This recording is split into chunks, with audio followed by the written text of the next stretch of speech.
ओम नमो भगवते वासुदेवाय। स्वागत है आपका हमारे चैनल पर।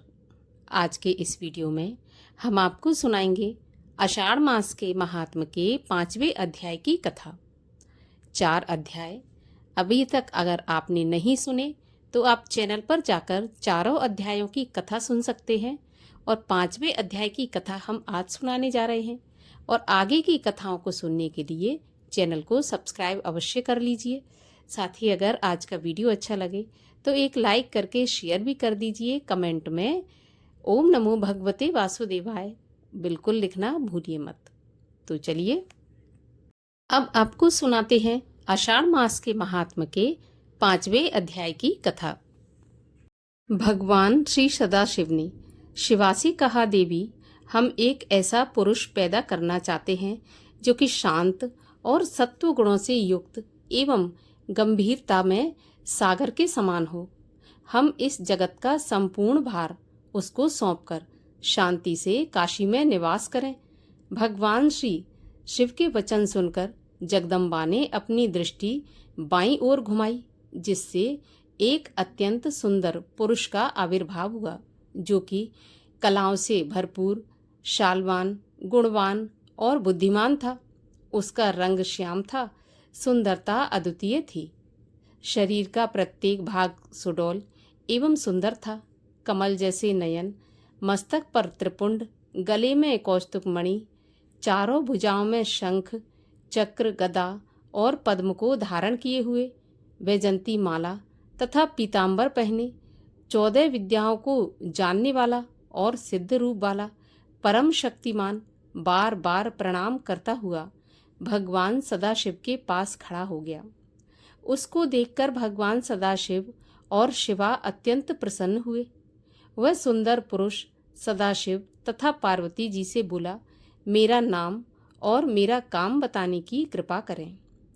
ऐसा सुनकर भगवान सदाशिव ने हंसकर कहा कि सर्वत्र व्यापक होने के कारण तुम्हारा नाम विष्णु है।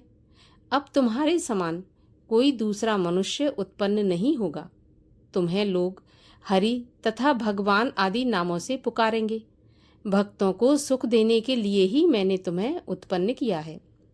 तुम सबसे पहले परम कार्य साधन के लिए दृढ़ता से तप करो। ऐसा कहकर भगवान श्री सदाशिव ने भगवान श्री विष्णु को योग विद्या का ज्ञान दिया। तब भगवान श्री सदाशिव को प्रणाम किया और भगवान श्री सदाशिव अंतर्ध्यान हो गए। भगवान श्री विष्णु 12,000 दिव्य वर्षों तक भगवान श्री सदाशिव का ध्यान करते रहे, परंतु फिर भी उन्होंने अपने मनोरथ कल्याणकारी भगवान शंकर का दर्शन नहीं पाया। इसमें भगवान श्री सदाशिव के दर्शन न होने के कारण श्री विष्णु को उदास देखकर एक आकाशवाणी हुई कि हे विष्णु, तुम अभी तप करो, तुम्हें इतनी जल्दी हमारा दर्शन नहीं हो सकता। इस पर भगवान श्री विष्णु दोबारा तप करने के लिए बैठ गए। अब भगवान श्री विष्णु के तप के बीच में भगवान श्री सदाशिव की माया से भगवान श्री विष्णु के शरीर में से एक प्रकार की जलधाराएं बहने लगीं। भगवान श्री विष्णु उन जल धाराओं को देखकर अत्यंत प्रसन्न हुए। चारों तरफ जल ही जल हो गया और भगवान श्री विष्णु उस जल पर सो गए।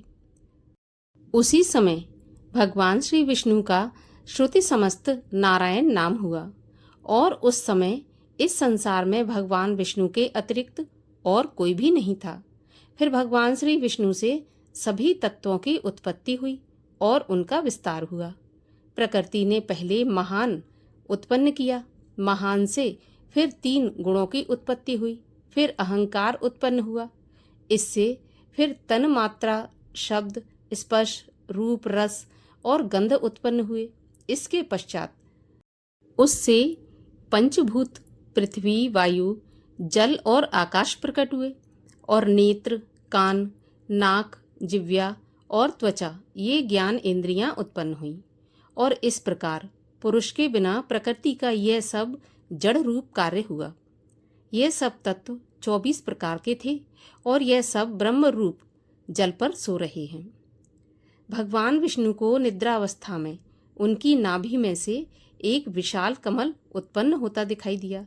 इस कमल का विस्तार अनंत योजन का था और ऊंचाई भी अनंत योजन की थी।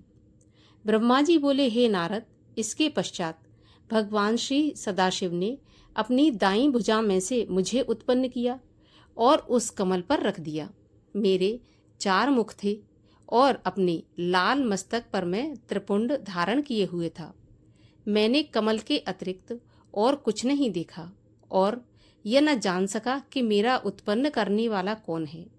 भगवान श्री सदाशिव की माया तीनों लोकों में फैली हुई है। वह जो कुछ चाहते हैं वही करते हैं। भगवान श्री विष्णु देवता, दैत्य, दानव सब उन्हीं के अधीन हैं।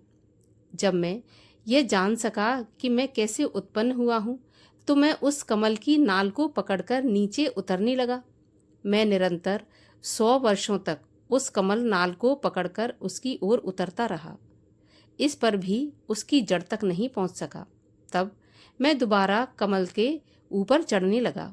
ऊपर आने में मुझे 100 वर्ष लगे, लेकिन जब मैं ऊपर पहुंचा तो वहां कमल नहीं था। यह देखकर मैं बड़ा घबराया। उसी समय मुझे आकाशवाणी सुनाई दी, जिसके द्वारा मुझे तप करने का आदेश दिया गया। तब तपस्या करने लगा।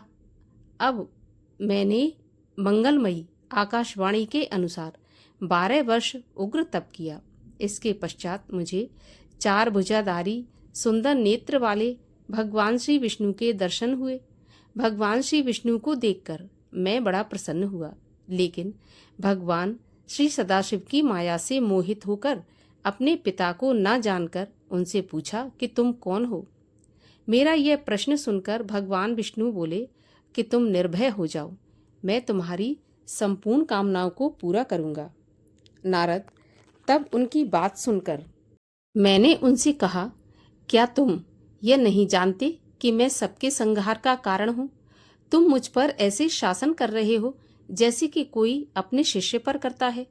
मैं साक्षात जगत का कर्ता, प्रकृति का प्रवर्तक, सनातन, आज विष्णु से उत्पन्न होने वाला और विश्व की आत्मा ब्रह्मा हूँ। वेदों में मुझे स्वयंभू, स्वराट, परमेष्ठी और श्रेष्ठ कहते हैं। ब्रह्मा जी बोले, नारद, जब मैंने ऐसे कहा तो भगवान विष्णु क्रोध में भरकर मुझसे कहने लगे कि इस प्रकार की मूर्खता की बातें तुम्हारे करने योग्य नहीं हैं। सृष्टि को उत्पन्न करके पालन करने वाला मैं ही हूँ, फिर सबको नष्ट करने वाला भी मैं ही हूँ। निर्दोष नारायण जगन्नाथ मेरे ही नाम हैं। तुम मेरी माया के अधीन होकर ही ऐसा कर रहे हो, क्योंकि यह सारा संसार माया के अधीन है। मैंने ही वेदों को बनाया और मैंने ही कमल नाल से तुमको उत्पन्न किया है। मुझसे उत्तम और श्रेष्ठ दूसरा कोई नहीं है। तुम अपने नाम पर इतना अहंकार मत करो। अतएव सच और बोलने योग्य बातें बोलो। जिस प्रकार अंधा अपनी आँखों का और निर्धन अपने धन का वर्णन करता है, उसी तरह तुम भी अपने नामों की बड़ाई कर रहे हो। यदि तुम मेरा पूजन नहीं करोगे तो तुम्हारा कल्याण नहीं होगा। भगवान विष्णु की इस प्रकार की अहंकार पूर्ण बातें सुनकर मुझे हंसी आने लगी और इतना क्रोध आया कि मैं भगवान श्री विष्णु को अपना शत्रु समझने लगा। मैंने उनसे कहा, आप मुझे बार बार गुरु की भांति उपदेश क्यों दे रहे हैं? आप अपने आप को वेद पाठी कहते हैं, मगर मैं समझता हूँ कि आप वेदों का नाम तक भी नहीं जानते। आपका ये क्रोध सर्वथा व्यर्थ है। इस बात को लेकर मेरे और भगवान विष्णु के बीच बड़ी भारी शब्द युद्ध हुआ।